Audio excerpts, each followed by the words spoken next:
Como é que o senhor conseguiu se sobressair no meio de feras? E as feras não é no sentido pejorativo, é no sentido até positivo da nossa política, personagens que estavam há muito tempo já no meio político, e o senhor, quase como um rosto novo nesse contexto, se destacou naqueles debates.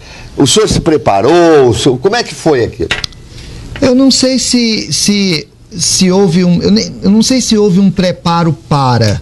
Em primeiro lugar, assim, eu não quis me colocar contra pessoas, né? Não me coloco contra pessoas, contra indivíduos.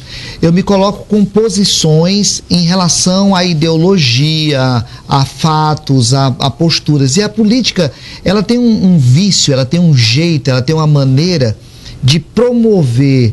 Ela promove mais pessoas do que ideias. Então eu vim para tratar de ideias e não para lutar contra pessoas. Então, assim, foi uma experiência boa. Eu já tinha sido candidato a senador na outra eleição, né? Mas, assim, você aparece menos. Então foi uma experiência muito boa. Eu acho que a gente vai acumulando um aprendizado. Respeitei todo mundo, aprendi com eles, obviamente. Aprendi o que fazer e aprendi o que não fazer. Então foi uma experiência muito boa. Pois é, a sua participação na campanha foi muito positiva, porque provavelmente as pessoas diziam, não, mas esse candidato PSOL aí é muito nanico, não vai... E daqui a pouco o senhor começou a se sobressair. O fato também, professor, de falar as coisas com um pouco de franqueza, mesmo que elas eventualmente não dão voto, ajudou, na sua opinião? Ajudou, e aí eu tenho uma coisa que não é muito humilde aqui, sabe, Sérgio? Quero assumir. Ajudou a manter a minha tranquilidade de consciência. Eu não quero ser um produto. Então eu não estou em política para poder fazer uma média com o eleitor, para fazer uma formazinha de ganhar voto dessa coisa, ou fazer média com o político A ou com o político B. Eu tenho posições, tenho ideias e vou expô-las sempre. Teve um debate, teve um instante que um candidato me procurou depois e falou, olha, eu sei que você fala algumas coisas se referindo a mim. E aí eu disse para ele, mas o senhor sabe que isso é uma questão de ideologia, claro, não de pessoas. Ele falou, mas eu sei, e por isso que eu respeito, por isso que admiro. Então, para mim, isso é uma coisa importante, sabe? Eu quero expor ideias, porque eu quero que outros candidatos e quero que outras pessoas, inclusive mais jovens, possam, naquilo que a minha ideia reverberar nas deles, possa a gente alimentar isso para que a sociedade possa continuar fazendo política, né? Então, para mim foi bom. Eu quero sempre ter uma postura muito franca com quem estiver comigo. O fato de o senhor ser professor e ser pastor evangélico, isso também lhe facilita a comunicação com o público?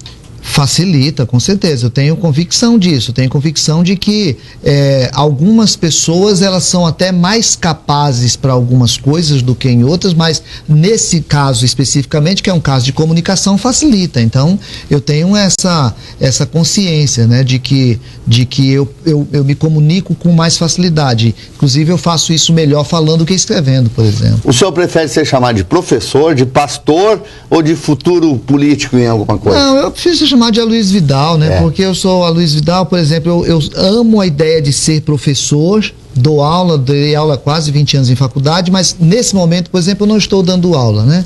E a figura do pastor, eu sou pastor, gosto de ser pastor, mas eu acho que na política ela não é uma figura que a gente precisa ficar utilizando dela, né? Porque é um outro espaço. Então eu gosto de ser chamado de Aloysio Vidal. Bom, eu queria falar um pouquinho de política e aí vamos ver o que o senhor pensa sobre essas questões. Por exemplo, na política brasileira, isso vale para todos os recantos do país, os partidos pequenos, são chamados de nanicos, são balcões de negócio. O PSOL é uma exceção nesse contexto. Mas disputar uma eleição pelo PSOL não é quase que declarar a perda de uma oportunidade ou não? O senhor não vê isso?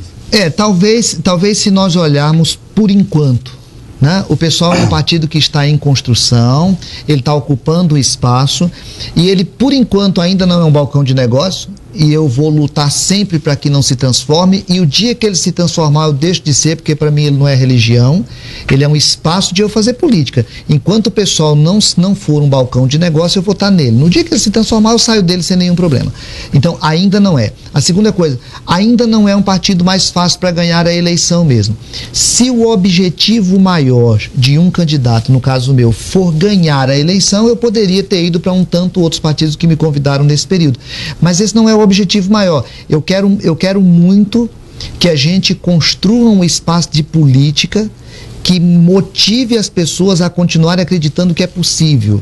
E se a gente entrar, e nós sabemos muito bem disso, se a gente entrar, já diziam os mais antigos que é melhor os caminhos mais distantes, mas melhores, do que os atalhos mais curtos, mas piores, né? Então eu quero manter essa linha. Pois é, mas aí eu quero fazer o papel de advogado do diabo aqui para lhe dizer o seguinte: aí o que acontece? Personagens e personalidades e nomes e pessoas como o senhor que poderiam oxigenar a política, trazer coisas novas para a política, trazer fichas limpas para a política, acabam não conseguindo chegar a lugar nenhum. Isso não é uma perda, na sua opinião, ou não? Mais ou menos. Assim, primeiro que assim, eu não posso dizer que não cheguei a lugar algum, eu posso dizer que não tenho mandato, né? Certo. Mas hoje eu tenho um espaço na mídia, por exemplo, aqui. Eu estou aqui não é porque eu tenho mandato, né? É pela política que está sendo feita, é pelo modo que está sendo feito. Então esse é um espaço. Eu tenho muitos outros espaços na cidade onde a gente pode fazer reflexão. Outra coisa, eu quero crer, sabe, Sérgio, eu quero crer que nós vamos ter pelo menos em alguns aspectos, e nós já temos isso na política brasileira hoje, nós já temos alguns mandatários que as pessoas já querem fazer a campanha deles. Nós já temos isso, né? No Brasil, se a gente olha do Brasil, a gente já fala, olha, fulano de tal, eu passei um tempo da minha vida, eu queria fazer campanha por Mário Covas, eu queria fazer campanha por Suplicy, eu queria fazer campanha por Cristóvão Buarque, até hoje, né? Agora o Pedro Tax está surgindo, o Chico Alencar, lá do pessoal lá do Rio de Janeiro, o Pedro Simon do Rio Grande do Sul. Então, você tem algumas figuras que a gente começa a falar assim, eu faria campanha para esse cara. Então, eu quero espaço, sim, eu quero espaço. E quero ganhar a eleição um dia. Eu só não quero pagar o preço que às vezes precisa pagar para ganhar a eleição. Realmente o senhor tem razão nesse contexto. O senhor citou alguns personagens aí, realmente, que nos enche de esperança ainda. Quer dizer, nem tudo está perdido, né? Quando se fala em Pedro Simon, por exemplo, que foi governador do Rio Grande do Sul em 2 mandatos, e que é um dos nomes mais respeitados da política brasileira na sua história recente, não há um fio de cabelo contra ele. Um homem que já está chegando, passando dos 80 anos, né? Segundo ele, lamentavelmente vai ser o seu último mandato no Senado, e que orgulha a gente. Então se a gente garimpar, a gente acha. Acha. Aqui nós tivemos o Jefferson Pérez aqui em Manaus, né? Que você vai poder discordar das pessoas. Claro. Porque política é um espaço de discordância, né? Mas é preciso que a gente tenha algumas pessoas que ganhem o respeito. Então eu sonho com isso. Nós estamos numa conversa franca, como é sempre o nosso programa, e eu vou lhe perguntar, chegou em algum momento da campanha que o senhor olhou no espelho e disse, o que eu estou fazendo aqui? Sim, com certeza. Com certeza. Na hora que algumas pessoas vêm fazer algumas propostas, e eu acho muito interessante as pessoas virem pedir coisas, né? Quando você vê uma pessoa que é muito simples e ela vem pedir alguma coisa, é normal, porque a gente entende a cultura política que foi construída no Brasil até agora. Agora tem hora que tem pessoas espertas e aí eu fico me perguntando vários instantes. O que eu estou fazendo aqui? Com certeza. Professor, 2014 tem eleição. E aí, qual é o seu projeto? Então, as pessoas me perguntam muito isso, né? Eu quero ser o mais útil possível para o processo político do estado de Rondônia. Eu quero, se eu for transferido pela igreja para ir para outro lugar hoje, eu quero sair daqui e dizer, eu participei da construção de um estado importante como é Rondônia, né? E faço parte de um partido político. Então essa construção está sendo feita dentro do partido.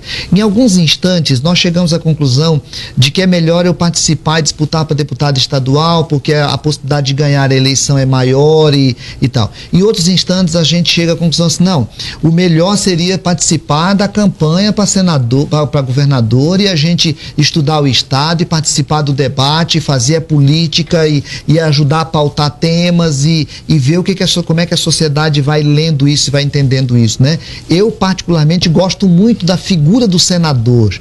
Eu gosto da figura do Senado. Eu acho que o Senado faz uma discussão maior em alguns instantes, mas essa é uma discussão que está tendo dentro do partido ainda. O que se ouve, pelo menos aqui e ali, é que o senhor seria um nome forte para a Assembleia Legislativa. Isso passa pela sua cabeça ou não? Passa. Dentro do partido, em vários instantes, nós discutimos isso. Obviamente que um partido como o PSOL, que é um partido ideológico, a gente discute o que é melhor para o candidato e o que é melhor para o partido, né? Certo. Então, assim, se for melhor para o candidato e para o partido, ótimo. Então, se for para ser candidato a deputado estadual e a gente acreditar que isso é possível, que nós vamos ter um mandato e vai ser bom para o partido, vai ser isso que vai acontecer. Se a gente chegar à conclusão de que vai ser melhor para o partido participar da discussão estadual, também vai acontecer. Professor, essa terra abençoada de Rondônia, ela, de vez em quando, parece que agora vai, e aí empaca. O que o senhor acha que acontece? A culpa é dos políticos? Essencialmente a culpa é dos políticos. Essencialmente, nós não temos um problema de natureza, nós temos um problema de política, né? Eu inclusive, estava escrevendo um artigozinho na minha dificuldade de escrever lá, sobre essa questão da depressão política que vive no estado de Rondônia.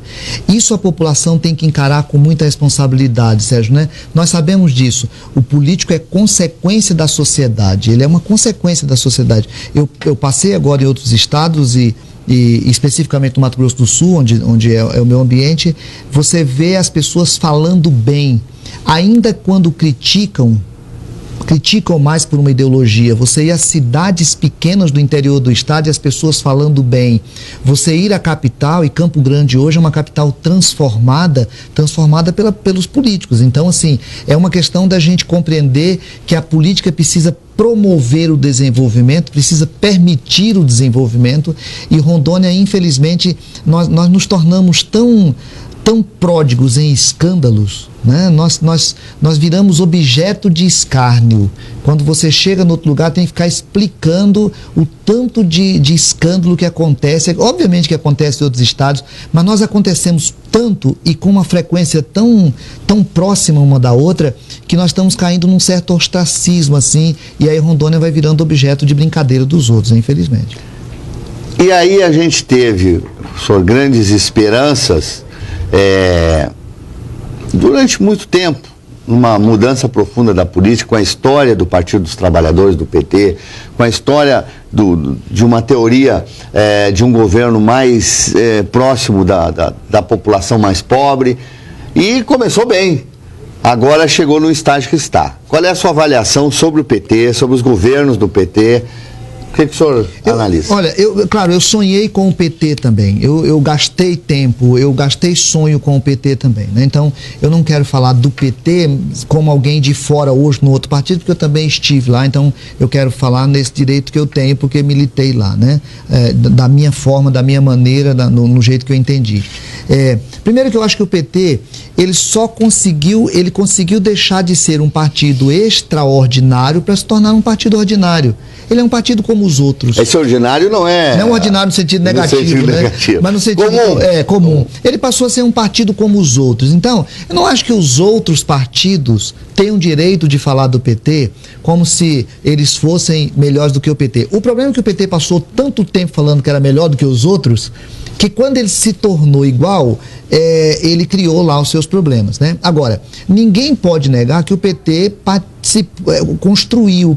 de uma construção ideológica de um partido, de um país. O PT conseguiu criar uma militância. Quando acontece agora uma arrecadação de dinheiro pro Genuíno, e tem uma militância, tem não sei o que, vai ter não sei o que, a gente pode criticar, mas assim, o partido construiu uma militância. Então, o PT teve o seu papel, decepcionou porque prometeu algumas coisas especiais, e aí para mim, Sérgio, eu falo assim, a minha decepção com o PT foi quando o PT resolveu, para alcançar o poder, fazer o mesmo jogo que os outros partidos fizeram. É a mesma discussão se aliar anterior. com quem quer que fosse. A mesma discussão que nós estávamos tendo anterior aqui, quer dizer, não tem lógica, tem aliança que não tem lógica. Não quero nem comentar o que está acontecendo aqui no Estado para a gente não evitar fadiga, né? Mas tem aliança que ela nega aquilo que foi falado. Então, quando o PT, para chegar ao poder, ele teve de se aliar, porque o jogo político brasileiro exige isso, ele teve de se aliar com quem ele sempre criticou. E aí, pelo menos em nível nacional, nós podemos falar. As pessoas podem gostar do Sarney, não há problema. Mas descer o cacete no Sarney a vida inteira e depois depender e aliar e sentar junto e caminhar com o Sarney, aí vira brincadeira, né? Então eu falo assim, é esse o joguinho que eu falo, que para ganhar a eleição, eu sempre falo isso, para ganhar a eleição precisa dinheiro, muito dinheiro, campanha, enquanto campanha for o que é o investimento de meia dúzia de pessoas, a política vai virar o que é. Precisa ter aliança independente com quem, e aí começa de novo um problema, porque eu vou fazer aliança com quem eu critico a vida inteira. E terceiro, precisa ter muita mentira, porque infelizmente a gente ainda tem um grupo grande da sociedade brasileira que precisa ver o político chegar e prometer aquilo que não é possível fazer. Então, aí você que está em casa e aceita esse tipo de coisa, porque a gente tem aqueles que aceitam fazendo e tem aqueles que aceitam se calando. É preciso que a gente se indigne contra isso e se manifeste contra isso. Então, para mim, o PT teve um papel importante na construção da política brasileira, teve um papel importante no poder, mas a gente precisa fazer a roda girar. Eu ouço, eventualmente, críticas a uma posição que tem mantido há muito tempo em relação ao Bolsa Família. Sempre digo que é contra o Bolsa Família quem nunca passou fome. Perfeito. Agora, do jeito que está, transformado quase que numa Bolsa Voto, a situação mudou um pouco.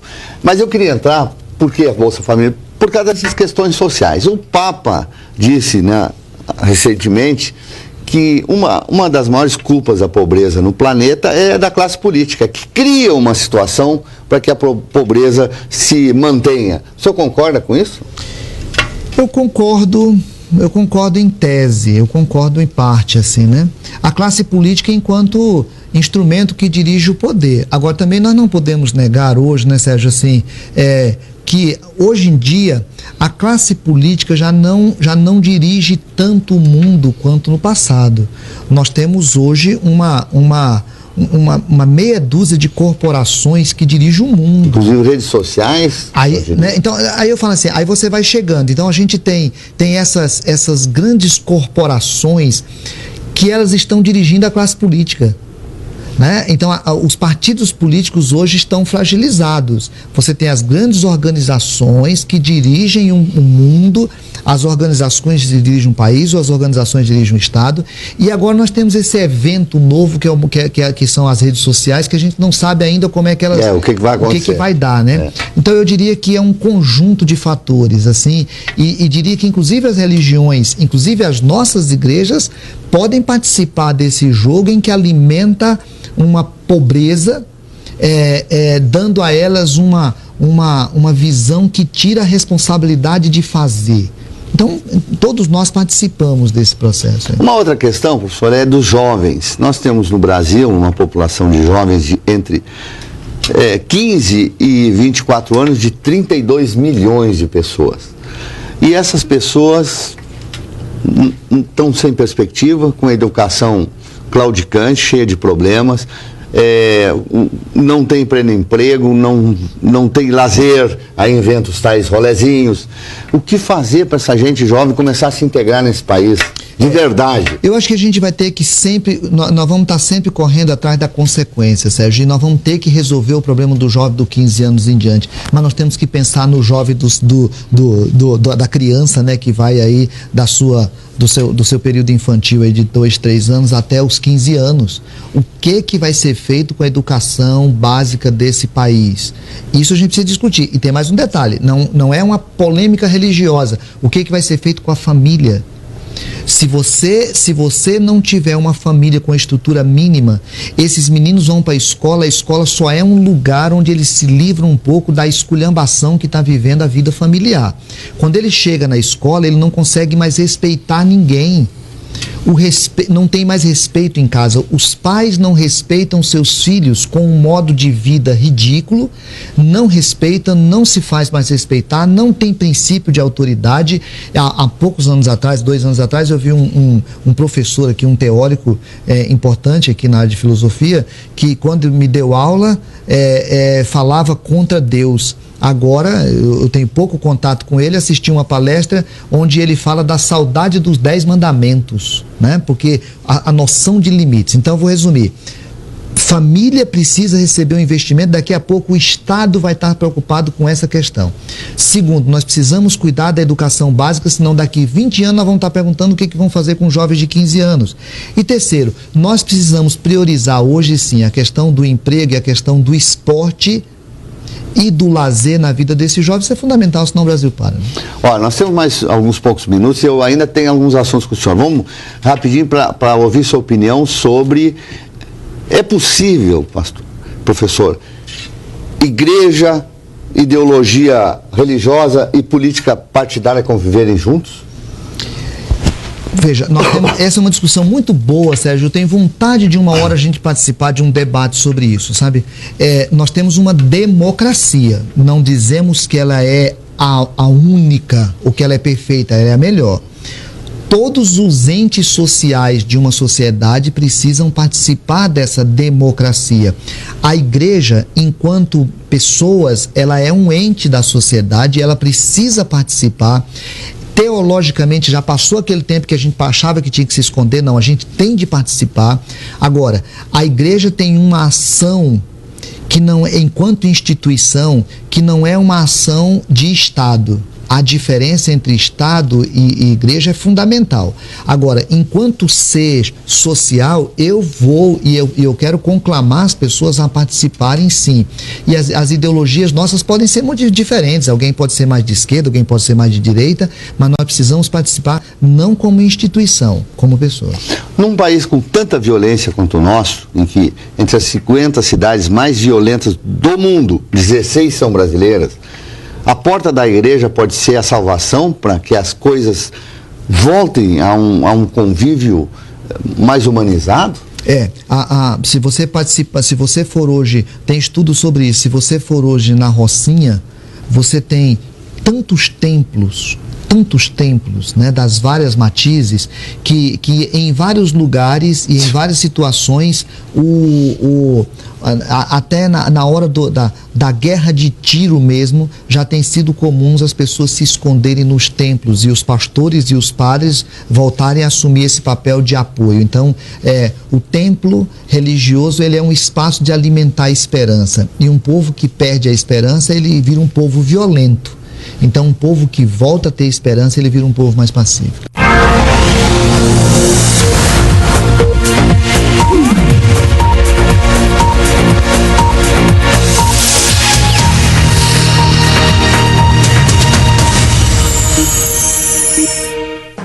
gentedeopinião.com.br, o único site onde o desdobramento da notícia faz você entender melhor os acontecimentos. Além dos vários focos de jornalismo, Gente de Opinião também divulga o livre pensamento, na visão dos melhores colunistas e colaboradores. Opinião TV, energia e meio ambiente, Amazônia e outros assuntos fazem um site atualizado com tudo o que você precisa saber. O que você não viu na TV aberta, você vê no Gente de Opinião.